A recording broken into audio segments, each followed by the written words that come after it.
Desididong magsampa ng kaso ang pamilya ng dalawang estudyanteng nasagasaan ng PNP patrol car sa bahagi ng Datu Balabaran, Mother Tamuntaka, Cotabato City, particular sa Kanto Bubong. Ayon kay Traffic Enforcement Unit o TEU Chief Police Lieutenant Colonel Ruel Zafra, humarap sa kanilang tanggapan ang pamilya ng dalawang estudyante. Ngunit bigong sumipot ang driver ng nasabing patrol car. Tanging kasamahan lang nitong pulis ang nagpakita at sinasabing ngayong araw pa magpapakita ang driver na si Patrolman Ondaro. Umaasa naman ang pamilya na haharap sa kanila ang driver na pulis para pag-usapan at ayusin ang nangyaring insidente. Samantala, nasa maayos namang kalagayan ang dalawang mga estudyante na ngayon nakalabas na rin sa ospital. Nanawagan naman si Lieutenant Colonel Zafra sa mga biyahero at motorista na maging maingat sa pagmamaneho at ugaliing makiramdam at magbigayan sa lansangan upang maiwasan ang kahalintulad na insidente. Kung sabay-sabay kayo dumating sa intersection,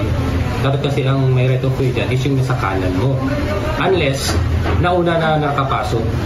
So, dati nakita naman natin na sa loob na yung intersection yung payong-payong. So, kumbaga, siya na dapat yung paunahin. Rufa Mocalid, NDBC, Bida Balita.